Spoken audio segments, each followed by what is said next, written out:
నమస్తే, welcome to NNT news channel. Nalgonda జిల్లా హాలేయం మండలం కొత్తపల్లి గ్రామానికి మనం ఈ రోజు రావడం జరిగింది. ప్రస్తుతం కాంగ్రెస్ పార్టీ నుంచి కూడా కోటిరెడ్డి గారు కూడా నామినేషన్ కూడా వేయడం జరిగింది. వారు ప్రచారం కూడా ఉదయం నుంచి కూడా విస్తృతంగా కూడా గ్రామాలలో ఇంటింటికి వెళ్లి కూడా తనకు ఓటేయాలని కూడా ఓటర్లకు కూడా విజ్ఞప్తి చేయడం జరుగుతుంది. ప్రస్తుతం వారు మనతో పాటు ఉన్నారు. తను సర్పంచ్ గా గెలిస్తే ఊరిని ఎలా డెవలప్మెంట్ చేస్తారు, ప్రధానంగా ఊర్లో ఎటువంటి సమస్యలు ఉన్నాయో వారిని అడిగి తెలుసుకునే ప్రయత్నం చేద్దాం. ప్రస్తుతం వారు మనతో పాటే ఉన్నారు. చెప్పండి అన్నగారు, ఊర్లో ప్రధానంగా ఎటువంటి సమస్యలు ఉన్నాయంటే ఏం చెప్తారు? రోడ్లు, మురికాలు, ఇండ్లు ఒక 5 వచ్చినాయి. ఇంకో 100 ఇండ్లు తెప్పించి బజార్న 10 ఇండ్లు చొప్పున మొత్తం 100 ఇండ్లు పూర్తి చేస్తాను నేను మనవి చేస్తున్నాను. గ్రంథాలయం కట్టి కంప్యూటర్ పెట్టి ఇప్పుడు వీధి రోడ్ల సీసీ కెమెరాలు పెట్టి రోడ్ల యాక్సిడెంట్లు అయితే అవి కూడా పాలదోల అన్ని గుర్తుపట్టాలని చెప్తున్నా. ఇంకా మరియు నేను గెలిస్తే గుడి కూడా రావాలని నిర్మించాలని నేను అనుకుంటున్నాను. సంకల్పం చేస్తా, దాన్ని పూర్తి చేస్తా. ఇంకా కొత్తగా ఏంటంటే మన వాట్సాప్ గ్రామానికి వచ్చిన ప్రతి ఒక్క రూపాయి సర్పంచ్ వేతనంతో సహా ఊరికి నేను కేటాయించి నా దాంట్లో కూడా ఒక కొంత అమౌంట్ ని గ్రామ పంచాయతీకి అదనంగా కలిపి నా ఇంట్లో నుంచి పెట్టి డబ్బులు చెప్పను, దాని పెద్ద అమౌంట్ నేను పూర్తిగా చేస్తాను, ఊరికి పెడతాను. నేను ఊర్లో మొత్తం రెబల్ గా వేసారా కాంగ్రెస్ పార్టీలో? ఏంది ఇద్దరు ఉన్నాం, ముగ్గురం. కాంగ్రెస్ ఎవరు? కాంగ్రెస్ నేను మొదటిసారి ఉన్నా ఇక్కడ. వాళ్ళ పిల్లలు బచ్చగాళ్ళు నాకన్నా. నేను సీనియర్ లాగులు గడ్డ కానించి నేను జాయిన్. ఎప్పుడు కూడా ఏ పదం ఆశయించలేదు. ఇప్పుడు అవకాశం వచ్చింది కాబట్టి నాకు అన్ని రకాలుగా ఉంది కాబట్టి డబ్బు అయితే అవసరం లేదు. నాకు కొడుకులు ఎన్ఆర్ఐలు, నాకు ఎలాంటి రూపాయి గ్రామ పంచాయతీ నుంచి కానీ జీతం కానీ ఏది అవసరం లేదు. ఒకటి చెప్తున్నా, ధర్మానికి అధర్మానికి న్యాయానికి అన్యాయానికి జరిగే యుద్ధంలో నాకు అత్యధిక మెజార్టీతో వేసి గెలిపించాలని నేను కోరుకుంటున్నాను. ఊర్లో మొత్తం ఓటర్లు ఎంత మంది ఉన్నారు? 1700 ఓట్లు దాదాపు ఒక 5-10 తక్కువ ఉన్నాయి. అల్లా 1450 పోలు అవుతాయి. అల్లా సగం ఓట్లు నాకు పడతాయని, సగం ఓట్లు అలా పడతాయి అని. వార్డులు 10 వార్డులు ఉన్నాయి. 50% నాకు వేసి గెలిపిస్తారని నేను మీరు గెలవగానే మొట్టమొదటి చేసే సమస్య పరిష్కారం ఏం చేస్తారు? ఊర్లో ప్రధాన సమస్య అంటే ఏం చెప్తారు? ఫస్ట్ సీసీ కెమెరాలు, గ్రంథాలయం, వాటర్ ప్లాంట్, ఈ 3 ఫస్ట్ మా అమౌంట్ తోటి ఒక వాటర్ ప్లాంట్ సొంతంగా పెట్టి అందరూ ఫ్రీగా వాటర్ ఇస్తాం. రూపాయి కూడా తీసుకోం.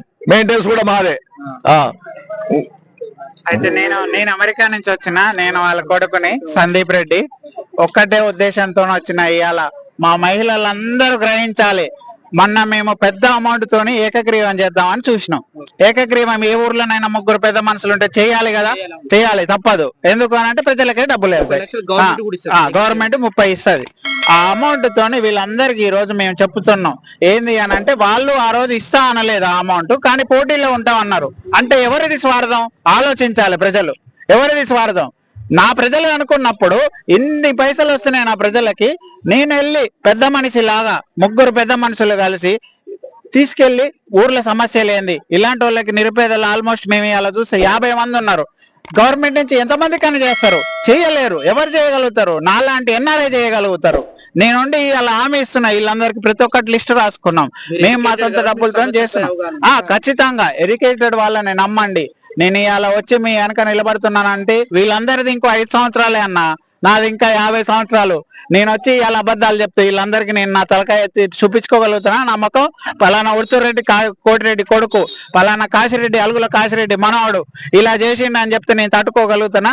దానికోసమైనా నేను చేద్దామని వచ్చిన. ఇంటింటికి ప్రచారానికి వెళ్తారు కదా, ఓటర్ నుంచి ఎలా ఉంది స్పందన? ఓటర్ నుంచి చాలా పాజిటివ్ ఉంది. ఇలా మీరందరు ఇక్కడ ఉన్న మహిళలను చూస్తేనే మీకు అర్థం అయ్యి ఉండాలి. ప్రతి ఒక్కరు మన ఎమ్మటే వచ్చినారు అని అంటే వాళ్ళని నేను మొన్న 2 రోజుల నుంచి స్పీచ్ ఇస్తున్నా. ఆ స్పీచ్లు వీళ్ళందరూ చూసి ఏంటంటే, ఫస్ట్ పని మనకు గ్రామ పంచాయతీకి ఎన్ని నిధులు వస్తాయి అనేది ఎవ్వరికీ తెలియదు. నేనేం చేసినానంటే, రేపు పొద్దున గ్రామ పంచాయతీకి వచ్చే నిధులని నేను ఫోటో తీసి వాట్సాప్ లో పెడతా. వాట్సాప్ లో పెట్టినప్పుడు ఏమైతుంది, అప్పుడు ఏమైతుంది, నేను చేసే పనులు ఉంటాయి కదా, దానికి రిసిప్ట్లు పెట్టాలి. అది కూడా ఖర్చు చేసేది కూడా వాళ్ళకి చెప్తా. అప్పుడు రేపొద్దున కొత్త సర్పంచ్ వచ్చినా గానీ వాళ్ళ అడ్డగోలి ఎలక్షన్ కి ఖర్చు పెట్టడం కాదు.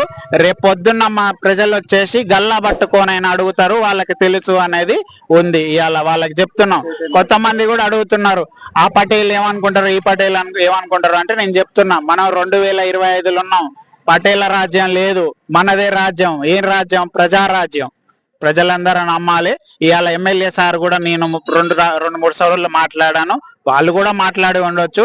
ఎవరికైనా కానీ ఒకటే చెప్పినారు, ఎవరిది వాళ్ళు చేసుకోండి, I wish you all of the best అని చెప్పి. అంటే ఊర్లో మీరు ఎడ్యుకేటర్ కాబట్టి అడుగుతున్నారు, ఊర్లో తిరుగుతారు కదా, ఎట్లా సమస్యలు, డ్రైనేజ్ సమస్య, ఈ వాటర్ సమస్య ప్రధానంగా ఊర్లలో ఉంటాయి కదా, ఇక్కడ ప్రధానంగా అవే సమస్యలు ఉన్నాయి. యా, వాటర్ డ్రైనేజ్ సమస్యలు అయితే ఖచ్చితంగా ఉన్నాయి. ఇంకొంచెం ఏమో మంచినీళ్ళు ఉన్నాయి, చాలా దూరం వెళ్ళి తీసుకొని రావాల్సి వస్తున్నారు హాలియాకి. రోడ్లు అయితే కొన్ని బాగానే ఉన్నాయి, కానీ కొన్ని చాలా దారుణంగా ఉంది సిచ్యువేషన్. అవి కూడా మనం చేయాల్సిన పరిస్థితి ఉంది. ఇవాళ ఏమైనా ఏంటంటే, ఎప్పుడైతే మనకు లోవర్ రిజర్వేషన్స్ వస్తున్నాయో అప్పుడు ఏమైతుందంటే పాపం వాళ్ళని రెచ్చగొట్టి ఈ అధికారులు ఏం చేస్తున్నారు అంటే వాళ్ళని తీసుకొచ్చి పాపం జనాలకు దోషి మీరు ఖర్చు పెట్టాలి ఎలక్షన్ కానీ చెప్తున్నారు. అట్లా చెప్పకూడదు. ఎప్పుడైనా కానీ ఇద్దరు పోటీ పడ్డప్పుడు ఏకగ్రీవానికి వస్తే ఊరికి బాగు జరుగుతుంది, ఊరికి పైసలు వస్తాయి అన్న ఉద్దేశంతో మంచిగా అన్ని పనులు చేసుకోవచ్చు. ఇవాళ మా పరిస్థితి చూస్తే ఒక్క గుడి కోసం వీళ్ళందరూ కొట్లాడుతున్నారు అనమాట, నేను చేయాలంటే నేను చేయాలని. కానీ మొన్న మేము ఆఫర్ చేసినప్పుడు మంచిగా తీసుకొని ఉంటే అందరు కలిసి చేసేటోళ్ళు కదా, మనకు విరాళాలు కూడా అవసరం లేకపోయాయి. ఓకే, ఏం చెప్తారు ఫైనల్ గా ఓటర్లకి, ఏమి విజ్ఞప్తి చేస్తారు? ఓటర్లారా ఒక్కటే చెప్తున్నా, నేను యువకుడిని, చదువుకున్నా, నేను జనాలను మోసం చేసే వ్యక్తిని కాదు. ఖచ్చితంగా మేము చెప్పిన ప్రతి ఒక్క పనిని, మా నాన్న గెలిచిన నెక్స్ట్ రోజే వాటర్ ప్లాంట్, సీసీ కెమెరాలు ఒకటి, గ్రంథాలయం ఒకటి ఏర్పాటు చేసి నేను ఇంకా 10 రోజులు ఉంటాను నా ఊర్లో. ఎవరైనా కానీ గెలవంగానే వెళ్ళిపోదా నెక్స్ట్ డే హైదరాబాద్ కానీ అమెరికా కానీ అంటారు. నేను కావాలని 10 రోజులు గ్యాప్ పెట్టుకున్నా, ఎందుకంటే ప్రజలు నాకు ఖచ్చితంగా మాకు ఇస్తారు విజయాన్ని. వాళ్ళకి చెప్పిన మాటలు నమ్మాలన్న ఉద్దేశంతోనే ఇవాళ మేము వాళ్ళ మాటలు వాళ్ళకి చెప్పినవి కూడా రుజువు చేయాలి, చేసి చూపించాలన్న ఉద్దేశంతో ఇవాళ ప్రతి ఒక్క పని చేద్దామని. నేను గెలవగానే మొదటి పని ఏ పని ప్రారంభిస్తారు? ఫస్ట్ పని వచ్చేసి వాటర్ ప్లాంట్ కి ఎక్విప్మెంట్ కొంటామండి.